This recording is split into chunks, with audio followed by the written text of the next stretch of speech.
ఓం శ్రీ గురుభ్యో నమ. హరి ఓం.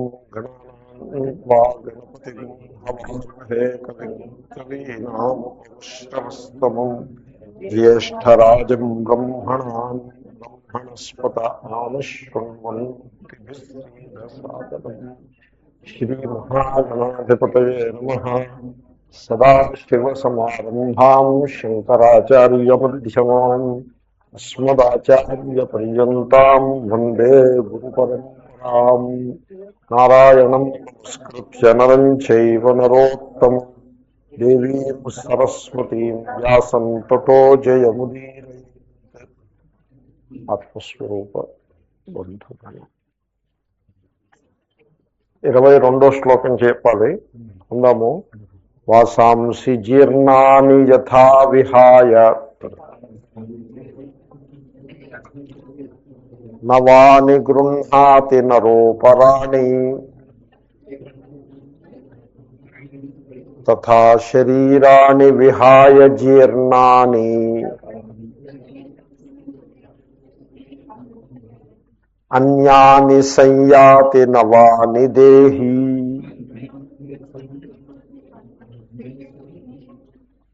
చాలా చక్కటి శ్లోకం. ఈ శ్లోకానికి పునర్జన్మోపనిషత్ అని పేరు. అంటే గీతలో ఉండే ప్రతి శ్లోకం ఉపనిషత్తే కదండి, గీతాసు ఉపనిషత్సు. సో ఆ శ్లోకంలో ఉండే విషయ వస్తువుని బట్టి, సబ్జెక్ట్ మ్యాటర్ని బట్టి దానికి ఒక పేరు పెట్టచ్చు. పునర్జన్మని గురించి చెప్పే ఉపనిషత్తు కనుక దీనికి పునర్జన్మోపనిషత్తు అని అంటారు. అంటే ఇప్పుడు చూడండి, ఒక సిద్ధాంతం ఉందనుకోండి. మనిషి ఒక జీవుడు ఒక మానవుడు పుట్టినప్పుడే ఆ జీవుని యొక్క ఉనికి ఆరంభమైనది. జీవుడు పుట్టడానికి ముందు ఆ జీవుడు అనేవాడు ఎవడూ లేడు. అంటే అంతకుముందు ఒక హిస్టరీ అనేది ఏం లేకుండా శూన్యం నుంచి జీవుడు పుట్టుకొచ్చాడు. వాడికి ఇప్పుడు ఒక జీవితకాలం ఉన్నది. ఈ జీవితకాలం కొంతమంది మనుష్యులకి 100 ఏళ్ళు ఉండొచ్చు, 80 ఉండొచ్చు, 70 ఉండొచ్చు, కొంతమందికి మరీ తక్కువ కూడా ఉండొచ్చు. ఈ జీవిత కాలంలో వాడు ఈశ్వరుణ్ణి ఆరాధించేసి స్వర్గానికి వెళ్ళిపోవాల్సినటువంటి అర్హతని సంపాదించేసుకోవాలి. ఒకవేళ ఏ కారణం చేతనైనా స్వర్గాన్ని పొందే అర్హతని వాడు లేకుండా అయిపోతే వాడు తప్పకుండా నరకానికి వెళ్ళిపోతాడు. ఇంకా ఆఖరు అక్కడతోటి సరే, ఇంకా తర్వాత ఇంకా నో సెకండ్ ఛాన్స్. అదేలా ఉంది. ఇంకొక మాట ఏమిటంటే, ఇప్పుడు ఒక జీవుడు జన్మించాడు అంటే ఈ జీవుని వెనుక ఒక చరిత్ర ఉన్నది. లేకపోతే ఈ జీవుడు శూన్యం నుంచి వచ్చాడు అని అన్నప్పుడు, శూన్యం నుంచి వచ్చిన ఒక జీవుడు ఒక టెక్సస్లో మిలియనైర్ ఇంట్లో ఎందుకు జన్మించాలి శిశువుగా? శూన్యం నుంచి వచ్చిన మరో జీవుడు ఎక్కడో భారతదేశంలోనో లేకపోతే ఎక్కడో ఆఫ్రికాలోనో ఒక స్లమ్ డ్వెల్లర్ ఇంట్లో తిండి తిప్పలు సరిగ్గా లేని చోట జన్మించి, ఆ విధంగా అంత తేడా ఉండటానికి హేతువేమున్నది? అన్ని జీవులు శూన్యం నుంచే వచ్చినప్పుడు, సో భగవంతుడే కనుక ఈ వ్యవస్థనంతని చేస్తూ ఉన్న పక్షంలో ఆ విధంగా ఇద్దరు జీవుల్ని వేర్వేరు స్థితులలో జన్మించి ఇట్లా చేయటానికి తగిన హేతువేమీ లేదు. కాబట్టి ఇంతకుముందు హిస్టరీ లేదు అనే మాట యుక్తియుక్తంగా లేదు. ఒకవేళ ఈ జీవిత కాలంలో ఈశ్వరుణ్ణి ఆరాధించలేకపోయాడు అనుకోండి, ఇంకా మరణించి ముందు పశ్చాత్తాపం తెచ్చుకుని అయ్యో ఈశ్వరుణ్ణి మనం ఆరాధించలేకపోయినాము, స్వర్గాన్ని పొందే అర్హతని కోల్పోయినాము, ఇంకొక ఛాన్స్ దొరికితే బాగుండు, ఈసారి ఈశ్వరుణ్ణి తప్పగా ఆరాధించే స్వర్గాన్ని నేను పొందుతాను అనే పశ్చాత్తాపాన్ని వాడు పొంది మరుక్షణం మరణించాడు అనుకోండి. ఇప్పుడు వాడికి ఇప్పుడు వెంటనే స్వర్గానికి వెళ్ళకపోయినా ఇంకో బర్త్ ఉండి మళ్ళీ స్వర్గానికి వెళ్ళే ఛాన్స్ ఉండాలంటారా, అక్కర్లేదంటారా? ఇదేం అన్యాయం ఇది? పుట్టడానికి ముందు ఏమీ చరిత్ర లేదంటావు, ఇక్కడ మరణించిన తర్వాత వెళ్తే స్వర్గానికి, ఇంకా లేకపోతే నరకానికి వెళ్తే ఎటర్నల్గా ఇంకా నరకానికి. ఈ విధంగా అబ్రహామిక్ ఫెయిత్స్లో ఇటువంటి పునర్జన్మని అంగీకరించకపోవటం చేత అనేక దోషాలు వస్తాయి. అంచేతనే నేను గమనించా, క్రిస్టియానిటీలోనూ ఇస్లాంలోనూ పునర్జన్మను అంగీకరించరు. ఇస్లాం సంగతి నాకు సరిగ్గా తెలియదు, కానీ క్రిస్టియన్ నేషన్స్లో మటుకు పునర్జన్మని క్రిస్టియానిటీ అంగీకరించకపోయినా the Christian society accepts rebirth. అంతకంటే విడ్డూరం ఇంకొకటి ఉండదు. క్రిస్టియానిటీలో ఉండే ప్రిన్సిపుల్స్ ఏవైతే ఉన్నాయో వాటిల్లో అనేక ప్రిన్సిపుల్స్ని క్రిస్టియన్ సొసైటీ ఫాలో కాదు, చాలా మటుక్కి ఫాలో కాదు.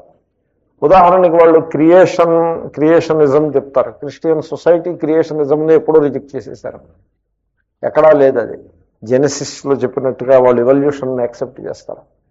అలాగే వివాహానికి సంబంధించి క్రిస్టియానిటీలో ఉన్న నియమాలు ఏవైతే ఉన్నాయో వాళ్ళు అన్నీ ఉల్లంఘించి పెట్టారు, వాళ్ళు దేన్ని పాటించరు. అంచేతన మ్యారేజ్కి సంబంధించి క్రిస్టియానిటీకి క్రిస్టియన్ సొసైటీ మీద ఎటువంటి ప్రభావం లేదు. తర్వాత క్రిస్టియానిటీ పునర్జన్మను అంగీకరించదు, కానీ ఆ సొసైటీలో పునర్జన్మను అంగీకరిస్తారు వాళ్ళు. ఎందుకంటే చాలా లాజికల్ స్కీమ్ అది. ఆ పునర్జన్మ అనేది చాలా లాజికల్ స్కీమ్. కనుక మానవుడు జన్మించాడు అంటే ఒక హిస్టరీతో జన్మిస్తాడు. ఆ హిస్టరీయే వాడు జన్మించినటువంటి పరిస్థితులు, సుఖ దుఃఖాలని, వాడికి ఉన్నటువంటి జెండర్ని, ఆ జీవునికి ఉండే జెండర్ని, ఆ జీవునికి ఉండేటువంటి శరీర ఆరోగ్యాది లక్షణాలని, డిఎన్ఏ స్ట్రక్చర్ని అన్నిటినీ కూడా నిర్ధారణ చేసేటువంటి హిస్టరీ ఒకటి ఉన్నది. అంచేత జీవుడు పుట్టాడంటే శూన్యం నుంచేం పుట్టుకురాలేదు, ఒక చరిత్ర ఉన్నది ఆ జీవునికి. అంటే ఈ జన్మలో వచ్చాడంటే అంతకుముందు జన్మ నుంచి ఈ జన్మలోకి వచ్చాడు. ఈ జన్మలో మోక్షాన్ని పొందకపోతే ఈ జన్మలోంచి మరో జన్మలోకి వెళ్తాడు. సో ఆ విధంగా దేహము కంటే అతిరిక్తమైన సూక్ష్మజీవ తత్వాన్ని అంగీకరిస్తారు ఒక లెవెల్లో. ఇదే పరమధ్యేయం కాదు. సూక్ష్మజీవతత్వాన్ని ఎందుకు అంగీకరిస్తారంటే దేహము కంటే అతిరిక్తమైన చైతన్యాన్ని ప్రతిపాదించేటువంటి ప్రక్రియలో భాగంగా ఒక స్టేజిలో దేహాతిరిక్తమైన జీవతత్వాన్ని అంగీకరించి ఆ జీవుడే ఇంతకుముందు ఒక జన్మలో ఉండేవాడు, ఈ జన్మకు వచ్చాడు, మరలా ఇంకో జన్మకు వెళ్తాడు అని ఆ విధమైన పునర్జన్మని చెప్పేటువంటి వాక్యం ఇది. దేహాన్ని ఒక వస్త్రం కింద వర్ణించారు ఇక్కడ. వసాంసి జీర్ణాన్ని యథా విహాయ, యథా అంటే దృష్టాంతం, తథా అనే పదం నుంచి దార్ష్టాంతికము, అది వ్యవస్థ శ్లోకంలో. ఒకప్పుడు తథా లేకపోతే తథా తెచ్చిపెట్టుకుంటాము. ఇప్పుడు ఇక్కడ యథా తథా రెండు ఉన్నాయి. కాబట్టి మొదటి సగం శ్లోకం దృష్టాంతం, రెండో సగం శ్లోకం దార్ష్టాంతికము. అంటే అది ఆ ఎగ్జాంపుల్తో చెప్పదలుచుకున్నటువంటి పాయింట్ ఏదైతే ఉంటుందో దానికి దార్ష్టాంతికము అని పేరు. దృష్టాంతం ఏమంటే యథా అంటే ఎలాగైతే నరహ అంటే మానవుడు. అక్కడ నరహ అనే పదం కూడా చాలా ఇంట్రెస్టింగ్ పదం. నరిష్యతి ఇది నరహ అంటే నశించేవాడు కాదు అని అర్థం. నరహ అంటే మర్త్య అని అనలేదు చూడండి. ఇప్పుడు మానవుని యొక్క స్వరూపంలో రెండు అంశాలు ఉన్నాయి. ఒకటి వినాశము లేనిది, రెండు నశించేది. వినాశము లేని దాన్ని మీరు హైలైట్ చేస్తే నరహ అనాల్సింది. వినాశం కలదానిని హైలైట్ చేస్తే మర్త్య అనాలి. అంటే మరణించే స్వభావం గలవాడు. రెండు కలిస్తే మానవుడు అవుతాడు. ఈ రెండు కలిసినప్పుడు దీంట్లో ఏది హైలైట్ చేస్తారన్నది ఉంటుంది. కాబట్టి ఆ వినాశము చెందని తత్వాన్ని హైలైట్ చేస్తున్నారు ఇక్కడ. అందు గురించి నరహ మానవుడు. తర్వాత భాగవతంలో ఒక చక్కటి అవతారం ఒకటి ఉన్నది. ఎలాగంటే నరనారాయణ అవతారం. అది ట్విన్ అవతారం. అవతారం అంటే జనరల్గా మనం అనుకుంటాం ఒకటే వ్యక్తి రావటం అని అనుకుంటాం. కానీ అక్కడ ఈశ్వరుడు ఇద్దరు వ్యక్తులుగా ఉదయిస్తాడు. నరుడు నారాయణుడు ఇద్దరూ విష్ణువు యొక్క అవతారమే. ఇంకో అవతారంలో నలుగురు వస్తారు. సనక సనందన సనాతన సనత్ సుజాత అంటూ నలుగురు సనకాదులు నలుగురు కింద ఆ విష్ణువే అవతరిస్తాడని చెప్తారు. సరే, ఆ విషయం అంటే అదొక విడ్డూరమైన విషయం. మనం అవతారం అంటే ఏదో ఒకటి అనుకుంటాం. ఒకటే అవ్వాలనే నియమం లేదు. రెండు కలిసి అవతారంగా భావించవచ్చు. నలుగు కూడా అవతారం అవుతుంది. సరే, ఇప్పుడు ఈ నరనారాయణ రెండు కూడా పరమేశ్వరుని యొక్క అవతారమే. అంటే ఇది ఎలా ఉందంటే సమష్టి వ్యష్టి తీసుకోండి. సమష్టి దేహము అంటే బ్రహ్మాండ దేహము, వ్యష్టి దేహం అంటే ఆ సమష్టిలో ఒక మారుమూల పడు ఉన్నటువంటి ఒక ఫిజికల్ బాడీ. ఈ రెండింటి యందు ఒకే తత్వం ప్రతిఫలిస్తుంది. సమష్టి ఇప్పుడు సముద్రము తరంగము అన్నప్పుడు సముద్రంలో ఉన్నదేమిటి? నీరు. తరంగంలో ఉన్నదేమిటి? నీరే. కానీ మరి అయితే రెండింటిలో ఉన్నది నీరే అయితే ఉన్నదేదో అది నీరే అయినప్పుడు మరి రెండింటికి తేడా ఉందా లేదా? ఉంది. ఎలాగా? సముద్రము అంటే సమష్టి రూపంగా ప్రకటమైన నీరు, తరంగము అంటే వ్యష్టి రూపంగా ప్రకటమైన నీరు. అలాగే సమష్టి బ్రహ్మాండంలో ప్రకటమైనటువంటి జ్ఞానశక్తి, క్రియాశక్తి, దానికి ఈశ్వరుడు అని పేరు. నిజానికి హిరణ్య గర్భుడు అని పేరు. ఊరికే మిమ్మల్ని కన్ఫ్యూజ్ చేయటం ఎందుకని అప్పుడు ఈశ్వరుడు అంటూ ఉంటాం. సమష్టి బ్రహ్మాండంలో ప్రకటమైన విజ్ఞాన శక్తి, క్రియాశక్తి స్వరూపుడు. అలా ఎందుకు చెప్పాల్సి వచ్చిందంటే మనిషి అంటే మనిషికి ప్రాణం ఉంటుంది, మనిషికి తెలివితేటలు ఉంటాయి. రెండు కలిస్తే మనిషి అవుతుంది. మనిషి అక్కర్లేదు, ఏ ప్రాణి అయినా అంతే. ప్రాణము ఉంటుంది, తెలివితేటలు ఉంటాయి. ప్రాణానికి క్రియాశక్తి అని, తెలివితేటలకి విజ్ఞాన శక్తి అని పేరు. కనుక సమష్టి బ్రహ్మాండంలో ప్రకటమైన క్రియాశక్తి, విజ్ఞాన శక్తి సమాహారానికి, సమాహారము అంటే కలయిక, దానికి ఈశ్వరుడు అని పేరు. సమష్టిలో ప్రకటమైనదే వ్యష్టిలో కూడా ప్రకటమవుతుంది. ఇప్పుడు లక్ష్మీదేవి ఒక చోట కొన్ని కోట్ల రూపాయల రూపంలో ప్రకటమైందనుకోండి, దానికి రిజర్వ్ బ్యాంక్ అని పేరు. అదే లక్ష్మీదేవి ఒక నాణ్యం రూపంలో నా జేబులో ప్రకటమైతే దానికి రూపాయి అని పేరు. సమష్టి వ్యష్టి అనేది ఉంటుంది. సో అదేవిధంగా ఆ క్రియాశక్తి, జ్ఞానశక్తి సమాహారమే ఒక చిన్న దేహంలో ప్రకటమైనప్పుడు దానికి పెర్సన్, నరుడు అని పేరు. తత్వము నరుడు ఉపాధిని బట్టి వచ్చిన వాడే. చిన్న దేహము అనే ఉపాధిని బట్టి నరుడు వచ్చాడు. సమష్టి దేహము, బ్రహ్మాండ దేహము అనే మరో ఉపాధిని బట్టి ఈశ్వరుడు, లేకపోతే హిరణ్య గర్భుడు వచ్చాడు. తత్వం అయితే ఈ రెండింటిలో ప్రకటమవుతూ ఉండేటువంటి ఆ చైతన్యం ఏదైతే కలదో అదే తత్వం. అది ఒక్కటే. అది ప్రకటమైనటువంటి తీరుతెన్నులని బట్టి మీకు, అంటే ఉపాధులని బట్టి మీకు భేదం భాషిస్తూ ఉంటుంది. సో ఇదంతా ఎందుకు చెప్పానంటే నరహ అన్న, నారాయణ అన్న ఉపాధిని బట్టి భేదమే కానీ తత్వంలో భేదం లేదు. ఎనీవే, సో నరహ ఇదంతా మనస్సులో పెట్టుకుని ఆ నరశబ్ద ప్రయోగం చేస్తారు. నశించని వాడు ఆ పరమేశ్వరుని యొక్క ఒకానొక తత్వమే నరహ. అటువంటి నరుడు అంటే ఆ పరమేశ్వరుడే ఒక విశిష్ట దేహాన్ని స్వీకరించి నరుడైనాడు. యథా నరహ. సో ఇప్పుడు మన ఈ నిజ జీవితంలో చొక్కాలను తొడుక్కుని విడిచిపెట్టేస్తూ ఉంటాం. వాసాంసి వస్త్రాలని ఒక చొక్కా తొడుక్కుని కొంతకాలం అయిన తర్వాత అది చినిగిపోయినప్పుడు జీర్ణ అని. పూర్వం చినిగిపోతే కానీ విడిచిపెట్టేవారు కాదు. ఇప్పుడు ఆ దృష్టాంతం అలాంటిది. పూర్వం చిరిగిపోయేవి చొక్కాలు కూడా. ఎందుకు చినిగిపోయేవంటే జీర్ణాన్ని. జీర్ణం అవడం అంటే మీరు ఉదాహరణ చూడండి. పూర్వం వాళ్ళు ఏం చేసేవారంటే, ఎప్పుడైనా చాకలి బట్టలు ఉతకడం చూసారా మీరు? ఈ చాకలి ఎలా ఉతుకుతాడంటే ఒక బాణలో ఈ చొక్కాలని వీటినన్నింటినీ వేసేసి దాంట్లో సోడా ఎంత కాస్టిక్ సోడా, దాని పేరే కాస్టిక్ సోడా. కొంచెం సౌమ్యమైన సోడా కాదు, చాలా హైలీ ఆల్కలైన్ సోడా వేసేసి దాంట్లో అడుగున మంట పెట్టేస్తాడు. దాన్ని బాయిల్ చేసి వదిలిపెట్టాడు. శుభ్రంగా సోడాని బాయిల్ చేస్తాడు. ఈ చొక్కాని బాయిల్ చేసి 2 పుల్లలతోటి దాన్ని నిలబైకి లేవతీస్తాడు. లేవతీసి నీళ్ళలో పారేసి అది చల్లారిన తర్వాత దాన్ని రాయి మీద వేసి కొట్టి కొడతాడు. ఆ తర్వాత దాన్ని శుభ్రంగా పిండేసి ఎండలో ఆరేస్తాడు. సమ్మర్ 40 degrees ఎండలో ఆరేసి మీకు తీసుకొచ్చిస్తాడు. ఈ పని సరిగ్గా 4 సార్లు చేసేప్పటికీ ఆ చొక్కా తిరగడం ప్రారంభిస్తుంది. జీర్ణాన్ని ఆ విధంగా జీర్ణం అయిపోతుంది చొక్కా. ఇదే నార్త్ ఇండియాలో అయితే వాళ్ళు ఏం చేస్తారో తెలుసునండి, ఆ చొక్కాని ఆ రాతి మీద పెట్టి ఒక కట్టె తీసి దాన్ని కొట్టి చిత్రం ఏంటంటే, కోయంబత్తూరులో నా దగ్గర క్లాసుకు వచ్చేటువంటి ఒకళ్ళిద్దరు ఈ అపారల్ ఇండస్ట్రీలో పనిచేసి వాళ్ళు వచ్చేవారు నా క్లాస్కి.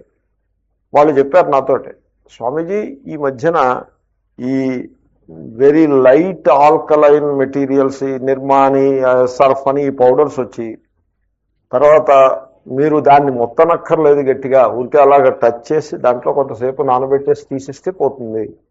తర్వాత శుభ్రంగా ఫ్రెష్ వాటర్లో దాన్ని దాన్ని క్లీన్ చేసేసుకుని డ్రై చేసేసుకోవటమే. డ్రై చేయటం కూడా మీ ఇంటి లోపల డ్రై చేసుకోండి, లేకపోతే డ్రైవర్లో పెట్టి డ్రై చేసుకోండి అని ఇలా మొదలుపెట్టిన తర్వాత అపారల్ ఇండస్ట్రీ యొక్క సేల్స్ 30-40% పడిపోయాయి. ఎందుకంటే చొక్కా కొనుక్కుంటే అది చిరిగి పనే లేదు, ఈ చొక్కా చిరిగి పనే లేదు. అది ఎందుకు చిరుగుతుంది? దాన్ని కొడుతుంటే చిరుగుతుంది, కానీ ఎండలో వేసేసి కొట్టేసి ఆల్కలీలో వేసి బాయిల్ చేసేస్తే చిరుగుతుంది. కానీ ఆ తర్వాత విస్త్రీ పెట్టి శుభ్రంగా దాన్ని అలా దాని మొహాన్ని పెట్టేస్తే చిరిగిపోతుంది అది కొద్ది రోజులకు.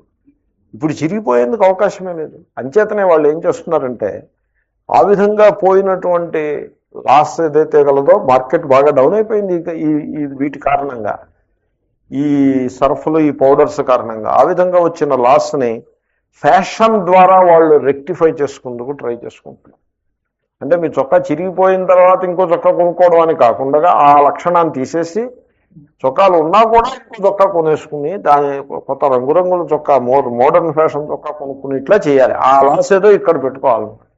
ఆ విధంగా కన్స్యూమరిజంని ప్రమోట్ చేసి వాళ్ళు they try to recapture the market.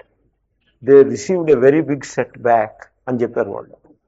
So in any case జీర్ణాని అంటే మీకు ఆ దృష్టాంతం తీసుకోవాలి. ఇప్పుడు చొక్కాలు జీర్ణం అవో, అప్పుడు పాతకాలపు పద్ధతి ఉతికే పద్ధతిలో జీర్ణం అయిపోతాయి చూసారా, అవి నిజంగా జీర్ణం అయిపోతాయి. సరిగ్గా ఒక 6-7 సార్లు తొడిగి 6-7 సార్లు చాకలాడికి వేసి తీసుకొచ్చేప్పటికి అది ఎందుకు పనికి రాకుండా పిట్లు పోవడం ప్రారంభిస్తుంది. ఆ విధంగా జీర్ణాని, అది ఆ దృష్టాంతం మీరు తీసుకోవాలి. అంతేగాని మోడర్న్ రీబోక్ వడదో చొక్కా కొంటే ఇది జీర్ణం అయ్యి పనే లేదు. ఈ చొక్కా నేను చొక్కా తొడుగుతూ ఉంటాను, ఇది ఎప్పుడు జీర్ణం అవుతుంది. గత 6 ఏళ్ల నుంచి తొడుగుతున్నాను నేను, అలాగే ఉంటుంది. అది జీర్ణం అవుతూ నేను దాన్ని వదిలిపెట్టను. నేను అది వదిలిపెట్టేస్తామో ఇంకో చొక్కా కొన్నామని ఇంకో లెవెల్లో చూస్తున్నారు. మీరు నాతో చెప్పకుండా చొక్కా కొంటే ఖబర్దారని నేను అంటూ ఉంటా. ఎందుకంటే ఈ చొక్కానే ఇది జీర్ణం కాదు, ఇది జీర్ణం అయ్యి పనే లేదు అసలు. ఎనీవే, సో జీర్ణాన్ని ఆ విధంగా జీర్ణమైనటువంటి వాసాంసి వస్త్రములను విహాయ విడిచిపెట్టేసి నవాని గృహాతి అపరాణి. అపరాణి అంటే మరి ఒక, నవాని అంటే అనదర్ ఆర్ అదర్. నవాని కొత్త చొక్కాలని తొడుక్కుంటాము. అలా చేస్తూ ఉంటాం మనం నిజ జీవితంలో. సో శ్రీకృష్ణుడు చూడండి, దేహత్యాగానికి ఆయన ఎటువంటి దృష్టాంతం ఇచ్చాడో. సో మన వాళ్ళు మరణం అనేది అంత భయంకరమైనది అదే కానీ మరొకటి లేదు అన్నట్టుగా భావన చేస్తారు. ఆ భావన తప్పు. మరణము జీవితం ఎలాంటిదో మరణం కూడా, పుట్టుక మరణము రెండు కూడా అతి సామాన్యమైన ఘటనలు. అయితే మన వాళ్ళు మరణం అనేప్పటికీ భయము పెరిగి కొలది దాని చుట్టూ నిర్మాణమయ్యే వ్యవస్థ కూడా పెరిగిపోతుంది. మీకు దేని ఎందైతే భయం ఉండదో దాని గురించి దాని చుట్టూ వ్యవస్థ నిర్మాణం కాదు. ఇన్సూరెన్స్ కంపెనీలు బాగా అభివృద్ధిలోకి రావాలి అంటే మనుషుల హృదయాల్లో భయం బాగా ఉంటుంది. భయం లేకపోతే మీకు ఇన్సూరెన్స్ ఏమిటి? ఒకసారి అపోలో హాస్పిటల్ వాళ్ళ అడ్వర్టైజ్మెంట్ చూశాను. మీ గుండె కొట్టుకుంటున్నప్పుడు అది చేస్తున్న చప్పుళ్ళు మీరు జాగ్రత్తగా పరిశీలించారా? మనం ఎందుకు పరిశీలించటం? దారిని అది కొట్టుకుంటోంది. అది 50 ఏళ్ళ నుంచి కొట్టుకుంటోంది. దాన్ని ఎప్పుడైనా పరిశీలిస్తే కొట్టుకుందా? పరమేశ్వరుడు దాన్ని అలాగే నిర్మాణం చేశాడు. ఆ ప్రాణశక్తి అలా నడుస్తోంది. మన అధీనంలో ఏం లేదు అది. ఇప్పుడు కొత్తగా మనం పరిశీలించడం ఎందుకంటే, మీరు పరిశీలిస్తే ఆ చప్పుళ్ళలో ఏదో దోషం ఉన్నట్టు మీకు బయటపడితే మేము ఆ చప్పుళ్ళని సరిచేయటానికి ఇక్కడ సిద్ధంగా ఉన్నాము అని మీ మనస్సులో ఒక భయాన్ని నెలకొల్పాలి. ఓకే, చప్పుళ్ళు విన్నామనుకో, అప్పుడు ఏమవుతుంది? ఆ కమర్షియల్లో ఉండే సారం చెప్తున్నాం మీకు. ఏమవడం అంటే ఆ చప్పుళ్ళలో ఏదైనా తేడా ఉన్నట్లయితే you can get it rectified in Apollo heart center. దాని పేరే అపోలో హార్ట్ సెంటర్. ఆ పేరు ఎలా ఉందో చూడండి. ఈ అడ్వర్టైజ్మెంట్ చూసిన వెంటనే ఇంతవరకు వీడికి అసలు హృదయం అనేది ఒకటి ఉందని కొట్టుకుంటుందని దానికి సంబంధించిన బెంగ ఏమిటో ఎరగకుండా బతికేస్తూ ఉంటాడు. ఈ అడ్వర్టైజ్మెంట్ చూసి దీని సంగతి ఏమిటో చూద్దామని వెళ్తాడు డాక్టర్ దగ్గరికి వెళ్తే ఆ డాక్టర్ ఈసీజీ తీసి, ఈసీజీ అంటే ఏమిటో తెలుసునండి, 10 గజాల పొడవు పేపర్ ఉంటుంది. 10 గజాలు ఉంటుంది దాని పొడవు. 10 గజాల పొడవున గ్రాఫ్ పేపర్ అది. దాని మీద ఇలా గ్రాఫ్ ఉంటుంది. ఆ గ్రాఫ్ అంతా చూస్తే ఏదో చిన్న పిసరంత తేడా ఉండి తీరుతుంది తప్పనిసరిగా. మొత్తం ఇంత ఇంత 10 గజాల పొడుగు గ్రాఫ్ పేపర్ కూడా ఒక్క పిసరు కూడా ఒక్క స్పైక్ కూడా తేడా రాకుండా పర్ఫెక్ట్గా ఉండాలంటే అది ఏమైనా అయ్యమాట? అది ఏదో ఉంటుంది. అదిగో నీ గుండెకి ఏదో సమస్య ఉంది. ఏమిటండి సమస్య అంటే, ఇగో ఇక్కడ పీకి ఇలా పైకి కొంచెం ఎక్కువ వెళ్లాల్సింది తక్కువ వెళ్ళిందనో, తక్కువ వెళ్లాల్సింది ఎక్కువ వెళ్ళిందో, ఇది సమస్య అని వీడు భయపడిపోతాడు. భయపడిపోయి ఈ పర్చేజెస్ దట్ అపోలో హార్ట్ సెంటర్లో కార్డు ఒకటి అమ్ముతారు వాళ్ళు, అది కొనుక్కుంటారు. సో భయం చుట్టూ వ్యవస్థ నిర్మాణం అవుతుంది. భయం లేకపోతే వ్యవస్థ ఉంది. పూర్వం వాళ్ళు పాపం భయం అంటే ఏమిటో ఎరగరు. దేవుడు జన్మనిచ్చాడు, దేవుడే ఆయుర్దాయం ఇచ్చాడు, దేవుడే తీసుకుపోతాడు అనుకుని కాలక్షేపం చేసేసేవారు.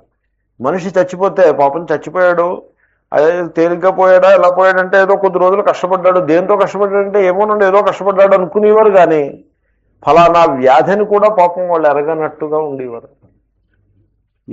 ఏదో కొంచెం నీరు పట్టిందిట ఒంటికి అని అనుకునేవారు. నీరు పట్టిందా, అయ్యో పాపం ఇంకెంతకాలం బతుకుతాడో అని అంత మాత్రమే ఏదో సిమ్టమాటిక్గా చర్చించుకునేవారు తప్పిస్తే అంతకు మించి ఇంత అనుభవం, ఇంత విజ్ఞానం ఎక్కడిది? పోనీ ఈ విజ్ఞానం ఏమైనా వచ్చి మనకేమైనా భయాన్ని తగ్గించిందా? ఫెసిలిటీస్ పెంచిన మాట వాస్తవమే, భయాన్ని తగ్గించిందా పెంచిందా? మీరు అది చెప్పండి. నాకెందుకునో భయం పెరిగిందనే అనిపిస్తుంది. ఇక్కడ భారతదేశం నుంచి విదేశాలకు వెళ్ళినప్పుడు మనకంటే ఎక్కువ భయంలో వాళ్ళు బతుకుతున్నారని నాకు అనిపించింది. Health insurance is not such a huge issue here. వెరాజ్ విదేశాల్లో ఈ రిజర్వేషన్స్, ఎలక్షన్స్, ఓట్లు ఇలాంటి ఇష్యూస్ ఉండవు అక్కడ. అక్కడంతా హెల్త్ ఇన్సూరెన్స్ ఇష్యూసే. వాళ్ళకి హెల్త్ అంటే ఎంత భయం అంటే అలా గుండెని చేతిలో పట్టుకు బతుకుతూ ఉంటారు. ఈ గుండె ఎప్పుడు ఆగిపోతుందిరా దేవుడా అని భయపడుతూ బతుకుతూ ఉంటుంది. చాలా దురదృష్టకరమైన విషయం. చిత్రం ఏంటంటే, నేను మీకు రహస్యం చెప్తా, మీరు గమనించండి. మృత్యువు వల్ల ఎవరికి భయం లేదు, మృత్యువు వల్ల ఎవరికి దుఃఖం కలగదన్నారు. అజ్ఞాని అయినా జ్ఞాని అయినా మృత్యువు వల్ల దుఃఖం ఎవరికి కలగదు. ఎందుకంటే మృత్యు అన్నది అది ఒక పెద్ద వరం. ఆ శరీరమునకు ఆ ప్రాణశక్తిని తనలో నిలపగలిగే శక్తి ఇంకా దానికి లేదు. అప్పుడే ఆ ప్రాణం బయటికి పోతుంది. అది బల్బు ఫ్యూజ్ అయిపోవడం లాంటిది. బల్బు ఎప్పుడు ఫ్యూజ్ అవుతుందో తెలుసునా? ఆ ఫిలమెంట్కి ఆ ఎలక్ట్రిసిటీ లోడ్ని బేర్ చేసే శక్తి లేనప్పుడు ఫ్యూజ్ అవుతుందండి.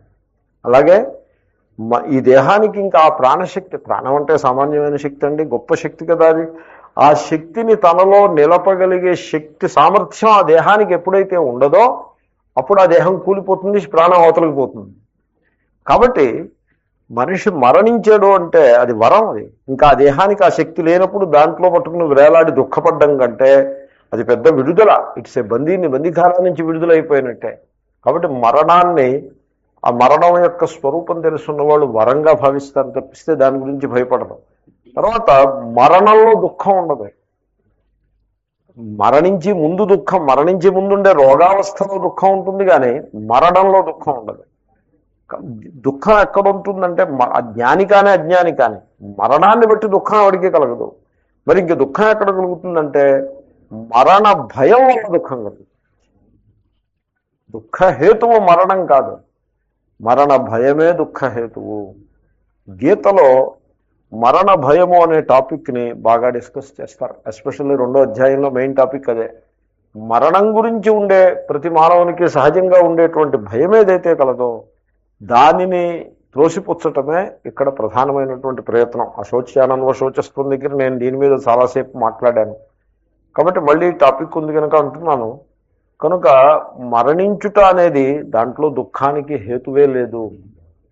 అయితే సమాజంలో ఏమైపోయిందంటే, వినోబా భావే గారు ఏమన్నారంటే, ఈ సమాజంలో మరణం గురించి జనుల యొక్క దృష్టికోణాన్ని చూసినప్పుడు, ఒక వ్యక్తి మరణించబోతున్నాడు అన్నప్పుడు జనులు ఏ విధంగా ప్రవర్తిస్తున్నారు, మరణించినప్పుడు ఎలా ప్రవర్తిస్తున్నారు, ఇదంతా చూసి వినోబా భావే గారు ఏమన్నారంటే, గీత పుట్టిన సమాజమేనా ఇది అని అడిగారు. ఏదో గాంధీ పుట్టిన దేశమా ఇదంటే ఏదో పాఠం ఉంది చూడండి. గాంధీ గారు కూడా అలా ఏంటి వస్తే ఇది కూడా సిమిలర్ సంథింగ్ లైక్ దాట్. గీత పుట్టిన దేశమేనా ఇది? గీతని ఆవిర్భవింపజేసిన సమాజమేనా ఇది? ఆ సమాజమే ఇది? ఇదేమిటండి ఇంత విడ్డూరంగా మరణాన్ని గురించి ఇంత భయపడుతున్నారు ఏమిటి జనులు అని అడుగుతారు ఆయన. కాబట్టి శ్రీకృష్ణుడు మరణానికి 2 రకాల నిర్వచనాన్ని చెప్పాడు. ఒకటి చినిగిపోయిన చొక్కాని తీసి అవతల పారేసి కొత్త చొక్కా దొరుక్కోవడం వంటిది మరణము అన్నాడు. కొత్త చొక్కా దొరుక్కుంటే ఏం చేయాల్సి ఉంటుందండి? పండగ చేసుకోవాలి. కానీ కొత్త చొక్కా ఎప్పుడు దొరుక్కుంటారు? పండగకి ఇచ్చే సంకేతం కానీ దుఃఖానికి సంకేతం కాదుగా. తర్వాత ఇంకో చోట ఏమన్నా దానికి నిర్వచనం ఏమని చెప్పాడంటే ప్రయాణ కాలము అని నిర్వచనం చెప్పాడు. ప్రయాణం చేస్తాం, ఒకప్పుడు పక్కన విజయవాడ వెళ్ళి వస్తాం, ఇవాళ వెళ్ళి రేపు వస్తాం. ఇంకొకప్పుడు ఢిల్లీ వెళ్లాల్సి వస్తుంది, 10 రోజుల తర్వాత వస్తాం. ఇంకొకప్పుడు అమెరికా వెళ్లాల్సి వస్తుంది, 4 నెలల తర్వాత వస్తాం. మరొకప్పుడు స్వర్గానికి వెళ్లాల్సి వస్తుంది, కొన్ని సంవత్సరాల తర్వాత మళ్ళీ జన్మనెత్తాల్సి ఉంటుంది. కాబట్టి దీర్ఘ ప్రయాణమే అనాల్సి ఉంటుంది తప్పించి లాంగ్ జర్నీ అని తప్ప మరొక మాట ఏమీ లేదు ఇంకా. కనుక ఇక్కడ ఈ చొక్కా చినిగిపోయిన చొక్కాని మార్చుకోవడంతో ఈ మరణాన్ని ఆయన నిర్వచనం చెప్పాడు. అంటే ఆ విధంగా ఏమిటంటే మరణం గురించి మనకున్నటువంటి ఆ భయభావనని బాగా డైల్యూట్ చేసే ప్రయత్నం. చాలా గొప్ప శ్లోకం అది. సో తథా శరీరాన్ని విహాయ జీర్ణాని. సో చొక్కాని ఉతికిన రాయి మీద వేసి కొట్టినప్పుడు అది ఎలాగే శిథిలం అయిపోతుందో, జీర్ణం అయిపోతుందో, అదేవిధంగా ఈ శరీరం కూడా ఈ భోగాల చేతను, వీటి చేతను, ఆయుర్ధ కాల ప్రభావం చేతను బాడీని బాగా అబ్యూస్ చేస్తూ ఉంటారు మానవులు భోగాసక్తులై. సో అన్ని విధాలుగా కూడా జీర్ణమైపోయి శిథిలమైపోయి ఉన్నటువంటి దేహాన్ని విడిచిపెట్టేసి మానవుడు అనేక జీవుల యొక్క అభిప్రాయం చేత బహువచనం చెప్పారు. అన్యాని సంయాతి నవాని దేహి. ఈ దేహాన్ని ఆశ్రయించేటువంటి ఆ దేహి జీవుడు ఇతరములైనటువంటి దేహములను స్వీకరిస్తాడు అని ఈ పునర్జన్మోపనిషత్తు యొక్క శ్లోకం. దానికి అవతారిక అందాము. ప్రకృతంతు వక్ష్యామః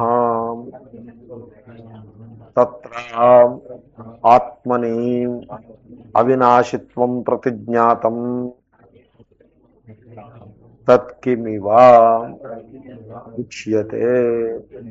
అంటే ప్రకృతంతు వక్ష్యామః అని ఎందుకన్నారంటే అవినాశితు ఒక అంతకు ముందు శ్లోకం దగ్గర ఆ టాపిక్ ఏమిటంటే వేద అవినాశినం నిత్యం, ఆత్మ అవినాశి. ఎవడైతే అవినాశి అయిన ఆత్మస్వరూపాన్ని తెలుసుకుంటాడో వాడు కర్తృత్వ భోక్తృత్వములకు అతీతంగా జీవన్ముక్తుడై ఉంటాడు. వాడి వల్ల వాడు ఏ కర్మని తాను చేయుట కానీ ఇతరుల చేత చేయించుట కానీ ఉండదు అని ఆక్షేపరూపంగా చెప్పిన సందర్భం. చెప్పినప్పుడు శంకరులు ఏం చేశారంటే ఈ ఆత్మ అకర్త అనే అంశాన్ని తీసుకుని సాంఖ్యులు, తార్కికులు వీళ్ళందరి యొక్క వాదాలని ఉటంకించి వాటిని అన్నింటినీ నిరాకరిస్తూ వచ్చారు. కాబట్టి కొంత లాంగ్ డిస్కషన్ అయిపోయింది. అందు గురించి అదే మనస్సులో పెట్టుకుని ప్రకృతంతు వక్ష్యామః. సరే, చాలా చర్చ అయింది, చాలీపాటిగా చర్చ, ఇంకా ప్రకృతానికి వచ్చేద్దాము అని అంటున్నారు. ప్రకృతంతు వక్ష్యామః. ఏమిటి ప్రకృతము అంటే తత్ర ఆత్మనః అవినాశిత్వం ప్రతిజ్ఞాతం. అంతకుముందు శ్లోకంలో ఏమని చెప్పారంటే వేద అవినాశినం నిత్యం ఏనమజమవ్యయం. ఎవడైతే ఈ ఆత్మస్వరూపము వినాశము లేనిది, పుట్టుక లేనిది, వికారములు లేనిది, అవ్యయము, అటువంటి ఆత్మస్వరూపాన్ని ఎవడైతే తెలుసుకుంటాడో అని అన్నారు, అని ఒక ప్రతిజ్ఞ కింద చేశారు. అటువంటి తెలుసుకున్నవాడు కర్తృత్వ భోక్తృత్వములకు అతీతంగా జీవన్ముక్తుడుగా ఉంటాడు అని అన్నారే. ఆ ప్రతిజ్ఞ అంటే ఏమిటి? ప్రొక్లమేషన్. ఒక టాపిక్ని మన ముందు పెట్టుట. ప్రతిజ్ఞ అంటే ఏదో హామీలు ఇచ్చారని అదేమీ కాదు. ఒక టాపిక్ ఇది అని మన ముందు పెట్టుట, టాపిక్ని ముందు ప్రస్తావించటం పేరు ప్రతిజ్ఞ అంటారు. సో ఆత్మస్వరూపమునందు వినాశము లేదు, ఆత్మ నశించేది కాదు అని ప్రతిజ్ఞ చేశారే. ఎలాగండి ఆత్మ నశించేది కాదు అనే మాట కొంచెం వివరించండి. ఎందుకంటే మన కంటికి కనబడేది వినాశమే, మరణము, నాశమే కంటికి కనబడుతూ ఉంటుంది. కంటికి కనబడే మరణము అది సత్యం కాదు. కంటికి కనబడని ఆత్మ చైతన్యము అది అవినాశి అని అన్నారే. దాన్ని కొంచెం వివరించాల్సిన అవసరం ఉన్నది. ఎందుకంటే కంటికి కనబడేదానికంటే సూక్ష్మమైన విషయం కనుక అది ఎలాగ సాధ్యమో అంటే ఉచ్యతే. ఆ విషయాన్ని వివరిస్తూ ఈ శ్లోకం ఆరంభమైనది. సో వాసాంసి జీర్ణాని అని భాష్యకారులు. ఒకసారి మీరు దాని ప్రతిపదార్థం చెప్తారా? ఒకసారి చెప్పండి. సంస్కృతం చదువుకుంటున్నారు కదా, అందుకోసం యథా ఏ విధముగానైతే నరహ మానవుడు జీర్ణాని చినిగిపోయిన వాసాంసి వస్త్రములను విహాయ విడిచిపెట్టి అపరాణి ఇతరములైన నవాని కొత్త వాసాంసి, మళ్ళీ అదే పదం మళ్ళీ తీసుకొస్తాం, వస్త్రములను గృహ్ణాతి స్వీకరించును, తథా అదే విధముగా దేహి దేహమునందున్న జీవుడు జీర్ణాని శిథిలమైన శరీరాన్ని దేహములను విహాయ విడిచిపెట్టి అన్యాని ఇతరములైన నవాని క్రొత్త శరీరాన్ని దేహములను సంయాతి పొందుచున్నాడు. కాబట్టి మనిషి ఈ దేహాన్ని విడిచిపెట్టి ఇంకొక దేహాన్ని పొందుతాడు. ఒక పరిచ్ఛిన్న వ్యక్తిగా జీవునిగా ఉన్నంత వరకు ఈ యాత్ర ఇలా సాగుతూనే ఉంటుంది. ఏ దేహాన్ని పొందుతాడు అంటే, సో మాండూక్య కారికల్లో అంటారు యథాప్రజ్ఞ యథాస్మృతి అని. అంటే వీడు ఈ జీవిత కాలంలో ఎటువంటి దర్శనాన్ని, దర్శనం అంటే విషన్, ఎటువంటి ఉపాసనని ఎటువంటి కర్మని చేశాడో దానికి తగ్గ దేహము వస్తుంది. ఎప్పుడు కూడా మీకు భగవంతుడు ఎప్పుడు కూడా మీకు పని కట్టుకుని మిమ్మల్ని కష్టపెట్టాలని కానీ మీకు సుఖాన్ని ఇవ్వాలని కానీ చేయడు. భగవంతుడు అలా ఇప్పుడు ఎందుకు చేస్తాడు? భగవంతుడు ఆ ఇన్ఫ్రాస్ట్రక్చర్ రూపంలో ప్రకటమై ఉంటాడు. ఇప్పుడు మీకు ప్రభుత్వం ఉందనుకోండి, రోడ్లు నిర్మాణం చేస్తుంది, రోడ్ల మీద ట్రాఫిక్ని రెగ్యులేట్ చేసేటువంటి పోలీస్ అధికారులను నియమిస్తుంది, రోడ్డు రూల్స్ని ఎస్టాబ్లిష్ చేస్తుంది, కారు కంపెనీలను పెట్టుకునేందుకు కావాల్సినటువంటి ఇన్ఫ్రాస్ట్రక్చర్ ఇస్తుంది, ఇవన్నీ ఇస్తుంది. మీకు లైసెన్స్ ఉందా, లైసెన్స్ ఇచ్చే వ్యవస్థ చేస్తుంది, ఇవన్నీ చేస్తుంది. అంతేగాని కారు నడిపి ఆనందం పొందమని కానీ, కారు నడిపి దాంట్లో ఏదో పాడు చేసుకుని దుఃఖించమని కానీ దానికి ప్రభుత్వానికి పూచీయే ఉండదు. ఆ పూచి మీద అవుతుంది. కారుని సరైన విధంగా నడిపి మంచి ప్రయోజనాన్ని పొంది మీరు ఆనందాన్ని పొందారనుకోండి, దానికి ప్రభుత్వాన్ని మీరు పొగిడేయనక్కర్లేదు. ప్రభుత్వం ఉరికే ఇన్ఫ్రాస్ట్రక్చర్ ఇస్తుంది. సపోజ్ మీరు కారుని రాంగ్గా నడిపి దాన్ని పాడు చేసుకుని దుఃఖించారనుకోండి, దాన్ని ప్రభుత్వాన్ని తిట్టి ఉపయోగం. అదేవిధంగా మానవుడికి దేహాన్ని, ఒక కారు వంటి ఈ దేహాన్ని, ఆ దేహంలో ప్రాణశక్తిని, విజ్ఞాన శక్తిని, ఇంద్రియాలని, సమస్త సామర్థ్యాలని భగవంతుడు ఇస్తాడు. ఈ సామర్థ్యాలని ప్రకటించుకోవటానికి కావలసినటువంటి జగద్ నిర్మాణం కూడా భగవంతుడు చేసి పెడతాడు. కన్నిచ్చి పదార్థాలు ఇవ్వలేదనుకోండి, ఏం చేసుకుంటారు ఆ కన్ను? చెవి ఇచ్చి శబ్దాలు లేకుండా చేసాడు అనుకోండి, ఏం చేస్తారు ఆ చెవిలో? కాబట్టి ఇక్కడ ఇంద్రియాలు ఇచ్చినప్పుడు బయట విషయాలను కూడా భగవంతుడు నిర్మాణం చేసి పెడతాడు. వీటన్నిటినీ ఒక పద్ధతిలో నడిపే లాస్, ప్రకృతి నియమ, ప్రకృతి నియతి అని అంటారు. నియతి, ఆర్డర్, దాన్ని కూడా భగవంతుడు నిర్మాణం చేసి పెడతాడు. అంతే, అంతతోటి పరమేశ్వరుని యొక్క పూచి ఆఖరు. అంతవరకే ఈశ్వర సృష్టి. ఈ పైన ఈ ఈశ్వర సృష్టిని వినియోగించుకుని వీడు సుఖాన్ని పొందుతాడా దుఃఖాన్ని పొందుతాడా అన్నది వీడి తెలివితేటల మీద ఆధారపడి ఉంటుంది. అదేవిధంగా కాబట్టి మనము యథాప్రజ్ఞ, వీడి యొక్క ప్రజ్ఞ అంటే ఆ బుద్ధిశక్తిని, ఆ మనశ్శక్తిని ఎలా వాడుకున్నాడు. ఇప్పుడు ఇక్కడ పరిస్థితి ఏంటంటే, మానవుని యందు సూక్ష్మము స్థూలము అయిన అన్ని అంశాలు ఉన్నాయి. అత్యంత సూక్ష్మమైనది అంతఃకరణము, ఆ మనస్సు ద్వారానే ఈ జ్ఞానేంద్రియములతోటి జగత్తుని తెలుసుకుంటూ ఉంటాడు మానవుడు. అది మానవునికి ఉన్నటువంటి ప్రధానమైన శక్తి, ప్రజ్ఞ అంటారు దాన్ని. అది అత్యంత సూక్ష్మమైనది, సర్వోత్కృష్టమైనటువంటి శక్తి మానవునికున్న మనశ్శక్తి. ఈ మనశ్శక్తితో పాటు ప్రాణశక్తి కూడా ఉంటుంది. ఈ ప్రాణశక్తి ఏం చేస్తుందంటే ఆ మనశ్శక్తికి తోడుగా ఉంటుంది. మనశ్శక్తి ఉండి ప్రాణశక్తి లేదనుకోండి, ఉపయోగం ఏంటి? మనశ్శక్తి వల్ల ఉపయోగం ఏంటి? పరిగెత్తాలనే సంకల్పం ఉన్నప్పుడు కాళ్ళు ఉండాలి, పరిగెత్తే ఓపిక ఉండాలి. సంకల్పం ఉంటే సరిపడదు కదా. కాబట్టి మనశ్శక్తికి తోడుగా ప్రాణశక్తి పనిచేస్తూ ఉంటుంది. ఇవన్నీ ఉన్నాయి. కాబట్టి మానవుడు తాను ఈ జీవితంలో సుఖాన్ని పొందుతాడా దుఃఖాన్ని పొందుతాడా, తర్వాత ఈ జీవితం క్లోజ్ అయిపోయిన తర్వాత మళ్ళీ ఎటువంటి జీవితాన్ని పొందుతాడు, మళ్ళీ ఎటువంటి దేహాన్ని పొందుతాడు అన్నది మానవుడు ఈ మనశ్శక్తిని, ఈ క్రియాశక్తిని వినియోగించుకునే పద్ధతి మీద ఆధారపడి ఉంటుంది. మనస్సు చాలా సూక్ష్మమైనది, అందుగురించే దానికి ఉన్న శక్తి ఎక్కువ. కాబట్టి మనస్సులో మీరు ఏదైనా భయం పెట్టుకున్నారనుకోండి, అది మిమ్మల్ని సతాయించినట్టుగా ఏ మోకాలు నొప్పో అదో అంతలా ఇబ్బంది పెట్టదు. మోకాలు నొప్పో ఏదో అమృతాంజనం ఏదో రాసుకుంటే దాన్ని అది ఉంటుంది. ఈ మనస్సుని పట్టుకు పీడించే భయం ఉన్నదే అది ఎక్కడికి పోతుంది? అది నిద్రలో కూడా వీడికి కళల్ని తీసుకొచ్చి నైట్ మేర్స్ని సృష్టిస్తూ వీడికి తిండి సరిగ్గా సహించకుండా చేసి అనేక ఇబ్బందులకు గురి చేస్తుంది. కాబట్టి మనస్సులో దోషం కనుక వచ్చేస్తే ఆ దోషమే ఈ జీవితాన్ని చెడగొట్టడమే కాకుండా నెక్స్ట్ జీవితాన్ని కూడా పాడు చేసి పెడుతుంది. వీడికి ఏదో పశు జన్మ ఏదో వచ్చేట్లా చేస్తుంది. కాబట్టి మన డెస్టినీని నిర్ధారణ చేసుకోవాల్సిన వాళ్ళం మనమే. అంటే దాని అర్థం ఏంటి? ఇంక ఈశ్వరునితో సంబంధం ఏం లేదా అంటే, ఈశ్వరుని ఇన్ఫ్రాస్ట్రక్చర్ రూపంగా ఈశ్వరుడు ఉంటాడు. సూర్యుడు, చంద్రుడు, పంచభూతాలు. ఆ ఇన్ఫ్రాస్ట్రక్చర్ అనేది ఆహారము, దాని పచనము, ఇలాంటి శక్తుల రూపంగా ఈశ్వరుడు ఉంటాడు.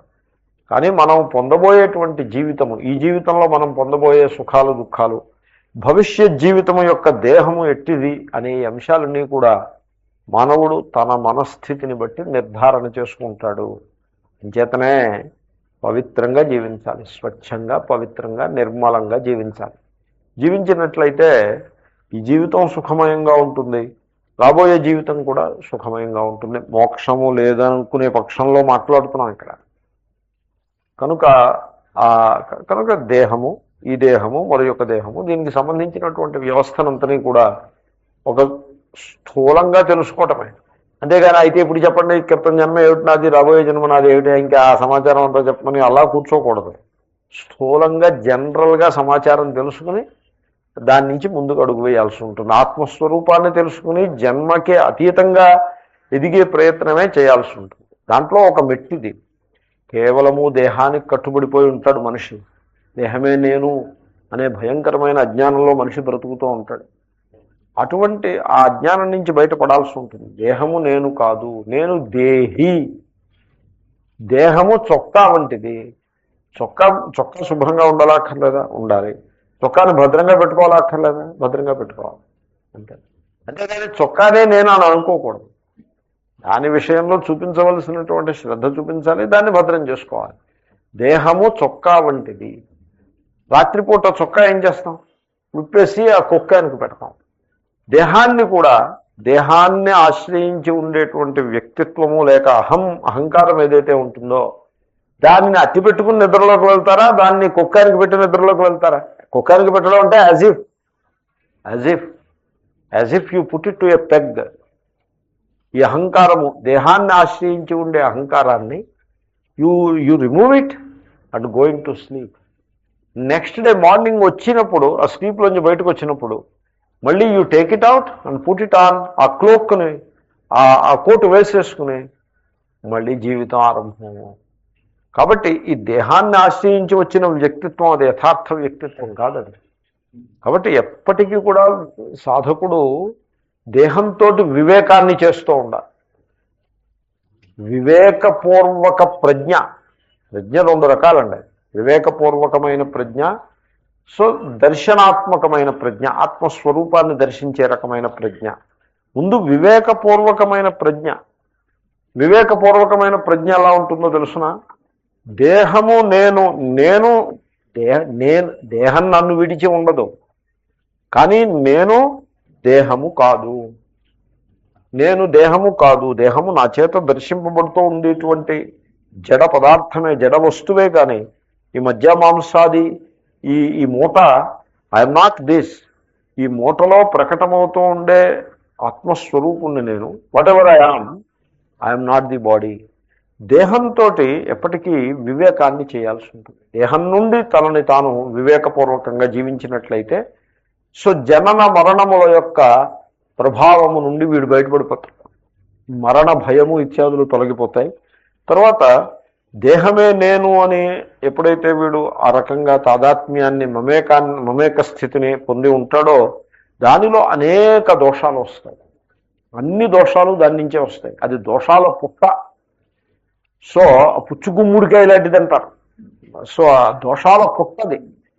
పూతి కూష్మాండం అని, అంటే పుచ్చిపోయిన గుమ్మిడికాయ ఉందనుకోండి, దాన్ని ఏమి చేయకూడదు. దాన్ని you should not open it. అలా తీసుకెళ్ళి అవతల పారేసి రావాలి. దాన్ని ఓపెన్ చేశారే అమ్మో, ఇంకా ఇంట్లో ఉండడం కష్టం, దుర్వాసన వస్తుంది. సో దేహమే నేను అనేటువంటిది అలాంటిది. దేహం దేహం కాదండి. దేహాన్ని గురించి నేను అంటలేదు. దేహమే నేను అనే దురభిప్రాయం ఏదైతే ఉన్నదో అది చాలా దోషాల పుట్ట. ఆ దోషంలో మనిషి జీవించకూడదు. ఎప్పటికీ కూడా దేహం నుంచి వివేకాన్ని చేస్తూ ఉండాలి. తనని తాను దేహం నుంచి పృథక్కరణం చేసుకుంటూ ఉండాలి. ఆ వివేకాన్ని అభ్యాసం చేయాలి. అభ్యాసం చేయకపోతే ఏముంది? ఎప్పుడైతే మీరు కొంతకాలం దేహం నుంచి వివేకాన్ని అభ్యాసం చేస్తారో దేహమునకు వ్యక్తిత్వంపై ఉండే పట్టు సడలుతుంది. మొత్తం జీవితాన్నంతని శాసిస్తూ ఉంటుంది ఈ దేహాభిమానము. అది సడలుతుంది.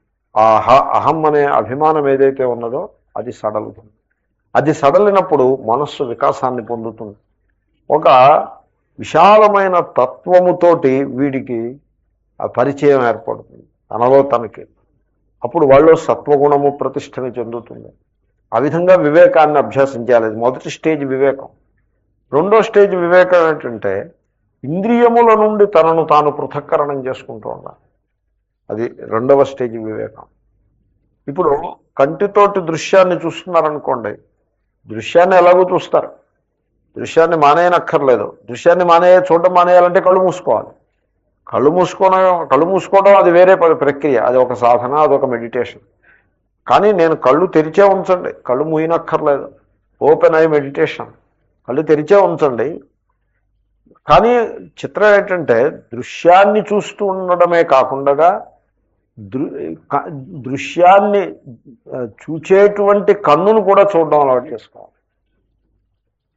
ఇప్పుడు అద్దం ముందు నిలబడ్డాడు ఒక యంగ్ మ్యాన్. ఇది గమనించండి. ఒక యంగ్ మ్యాన్ అద్దం ముందు నిలబడ్డాడు.